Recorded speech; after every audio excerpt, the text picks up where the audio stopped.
Alors, dernière partie consacrée à un invité. Hein, vous en avez l'habitude, dans Parlons Placement, on aime bien recevoir des acteurs finalement de cette économie financière, de ce métier. On a le plaisir d'avoir le directeur général de Spirica. Bonjour, Bonjour Daniel Thomas. Collignon. Merci d'être avec nous. Un mot sur Spirica. Bon, c'est un nom qui est familier, mais on ne connaît pas toutes les arcanes finalement de cet univers de l'assurance vie. Pour ceux qui ne connaissent pas, comment est-ce que vous le Alors présentez? Spirica est une des sociétés d'assurance vie du groupe Crédit Agricole qui est dédiée à tous les systèmes de distribution en dehors de la banque. C'est-à-dire que nous travaillons avec des CGPI, avec des sites internet, enfin avec différents types de distributeurs. Mon petit doigt m'a dit que ça marchait fort pour vous en termes Ça de marche pas collecte. mal, ça marche pas mal. En fait, notre métier, c'est de faire des produits dédiés pour des partenaires qui sont adaptés à leurs clients. Apparemment, on ne le fait pas trop mal puisqu'on a de plus en plus de partenaires qui viennent nous en demander.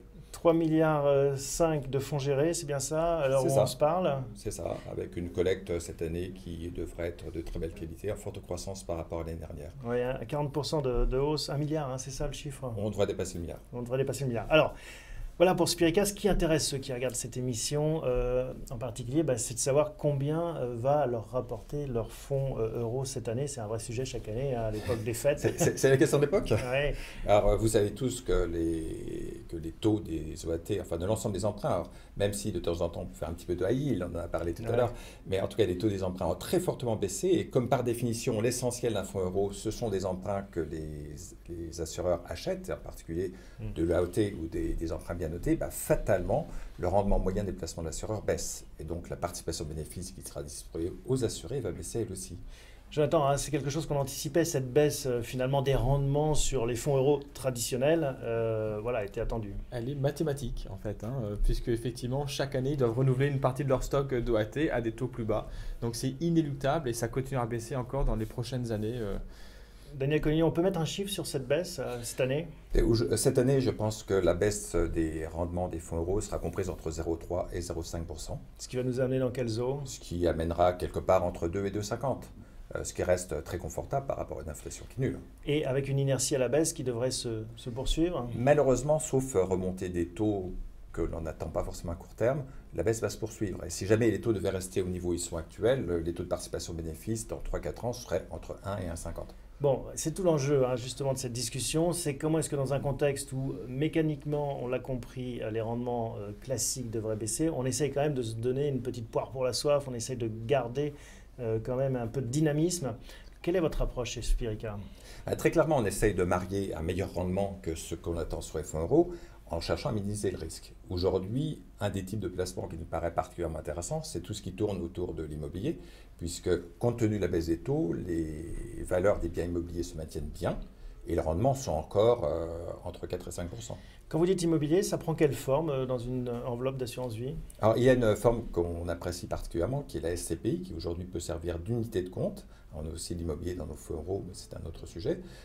SCPI, OPCI, le cas échéant, qui est une nouvelle forme de placement immobilier qui a le vent en poupe en ce moment et qui est un support tout à fait honorable pour offrir une belle rentabilité avec un capital qui certes n'est pas garanti, mais qui aujourd'hui se tient plutôt bien. C'est pour ça qu'on est en unité de compte finalement, Oui, dans une cette unité de catégorie. compte, dans une unité de compte, le risque, entre guillemets, est supporté par l'investisseur.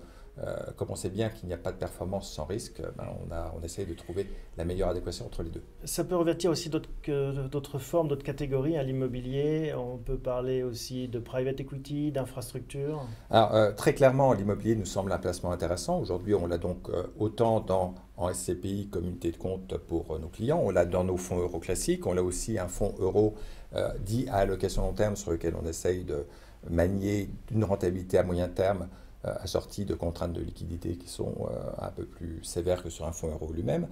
Et dans ces placements à long terme qui sont rentables aujourd'hui, l'immobilier, les infrastructures, le private equity nous semblent les pistes à suivre. Il y a des clients, vous avez des clients qui mettent 100% d'immobilier dans une enveloppe d'assurance vie? On a des clients, et on ne les refuse pas, qui mettent 100% d'unité de compte en SCPI. La SCPI, on en parle souvent, hein, Jonathan, dans cette émission. Voilà, dans l'assurance vie aussi, c'est quelque chose qui peut être une idée. Ah, c'est une idée extrêmement intéressante. C'est une des façons aujourd'hui d'avoir du rendement avec un risque assez bien maîtrisé. Si on va sur des CPI, encore une fois, qui ont un encours important, donc il y a une bonne diversification et donc une bonne maîtrise du risque. Malgré tout, il y a une tendance qui est vers l'attrition de ces SCPI dans l'assurance vie. Hein. Ça va être finalement peut-être moins usitées, moins utilisées? L'inconvénient des SCPI, c'est qu'elles ne sont pas toujours liquides. Alors en ce moment, ça se passe bien, il y a une forte demande, donc lorsque quelqu'un veut sortir d'une SCPI, il rentre facilement dans la SCPI. Dans un contrat d'assurance vie, c'est l'assureur qui assure cette liquidité. Et des moments où il y aurait des tensions sur le marché de l'immobilier, donc moins d'entrées que ce qu'on connaît aujourd'hui, on serait sans doute amené à limiter la collecte en part de SCPI pour éviter de se retrouver avec trop d'immobilier sur les bras. On n'est pas dans... On n'est pas là, mais bon, c'est quand même une tendance qui pourrait se manifester. Ça peut arriver, c'est déjà arrivé dans le passé. Daniel Collignon, vous êtes un spécialiste de ce métier de l'assurance vie. Comment est-ce que vous allez bâtir la stratégie de 2016? Comment est-ce que vous voyez la suite? Je pense que de plus en plus, on va avoir face à nous des clients qui vont nous demander la quadrature du cercle.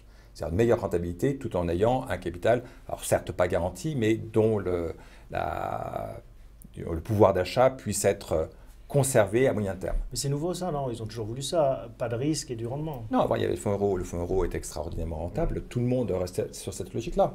Ça n'existe plus, ça. Donc il faut prendre des risques si on veut du rendement, ou sinon c'est pas de rendement. Il faut prendre des risques. Il faut un minimum de risques. D'autres pays qui connaissent des rendements très faibles depuis très longtemps nous ont précédés sur ce chemin. Le Japon, c'est ça, hein? Le Japon, par exemple, qui offre sur des OPCVM classiques une rentabilité garantie. Je pense que c'est un point intéressant, puisque entre un OPCVM qui dit je vais vous servir de 5 à 7% par an sur le moyen terme, et un OPCVM qui dit je vais détacher 5% chaque année et essayer d'obtenir une rentabilité de 0 à 2, même si le résultat est le même in fine, moi je préférerais le deuxième. Comment est-ce qu'ils font alors justement pour garantir cette rentabilité en OPCVM?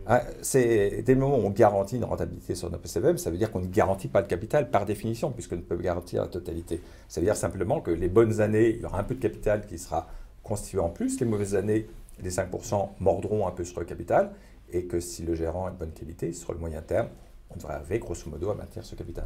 Ça, Jonathan, ça se développe en France, hein, cette idée, finalement, soit on garantit le capital, soit on garantit le rendement? C'est un petit peu tôt, je crois.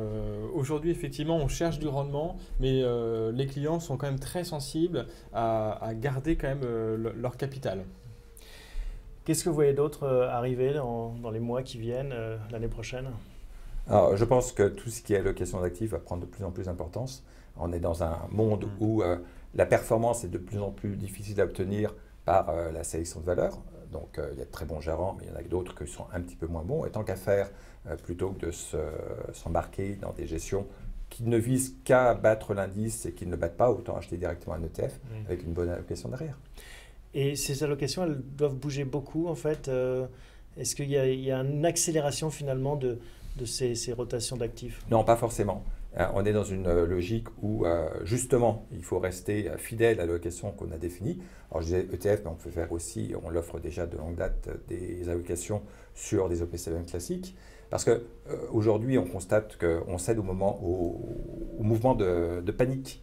Et tous ceux qui sont sortis en août parce que les marchés s'effondraient ont raté la hausse derrière. Je pense qu'il faut de la stabilité et de temps en temps ne pas regarder les émissions financières qui nous alertent sur la baisse au jour le jour des valeurs dans lesquelles on investit. Donc en fait, il faut définir une stratégie à l'entrée souscription finalement à 5 ans par exemple. Non, pas 5 ans c'est trop, il faut la remettre en cause régulièrement. Mais on n'est pas dans un système où on spécule au jour le jour. Bon, très clairement, lorsque un marché a fortement monté, il peut être opportun d'arbitrer et de revenir sur un marché sur lequel les promesses sont meilleures. Aujourd'hui, on estime qu'il vaut mieux investir sur l'Europe que sur les États-Unis. Les États-Unis sont pratiquement plus hauts tous les temps. Jonathan, vous représentez bienprévoir.fr qui conseille de nombreux clients dans l'orientation de leur épargne, l'optimisation de cette épargne. Quelle tendance vous voyez sur ce sujet de l'assurance vie? Effectivement, nous, on voit que les fonds euros immobiliers notamment se développent énormément. Ça répond vraiment à ce besoin, à cette quadrature du cercle, d'avoir à la fois une poche de fonds d'obligations classiques. D'obligations classiques et surtout à l'intérieur d'un fonds euro, une classe d'immobilier d'entreprise qui procure du rendement. C'est l'assureur qui porte le risque en capital, c'est l'assureur qui porte en partie le risque de liquidité. Donc c'est tout bénef pour l'investisseur. Le problème, c'est que ces fonds euros souvent sont encadrés. Il y a soit des pénalités en cas de sortie, soit on ne peut pas aller à 100% sur ces fonds-là. On comprend bien parce que le risque est important pour les assureurs. Et donc, à côté de ça, il faut développer une offre de type SCPI, on en a parlé, pour avoir du rendement et quand même de la liquidité, puisque même sur les CPI, c'est l'assureur qui porte le risque de liquidité pour le compte des souscripteurs. Absolument. Un dernier mot peut-être pour conclure, Daniel Collignon. Vous connaissez là le taux de rendement de Spirica, en tout cas sur les principales offres? Je ne peux pas le connaître puisque par définition il est Il y a décidé encore par le conseil quelques- d'administration dans les derniers jours de l'année. Ce que je peux simplement vous dire, c'est qu'on s'inscrira certainement dans la fourchette que je viens de d'énoncer. Entre 2 et 2,5, donc qui est la tendance. Dans une baisse par rapport à ce qu'on a connu l'année dernière, comprise entre 0,3 et 0,5%. Merci beaucoup Daniel Collignon de nous avoir rendu visite. Merci à vous. À bientôt. On espère vous retrouver une prochaine fois pour suivre cette actualité de l'assurance vie qui est riche et dense et qui intéresse beaucoup les épargnants. Merci Jonathan. Merci On à se vous. retrouve pas la semaine prochaine, le mois prochain pour une émission la dernière de l'année du mois de décembre. À très bientôt.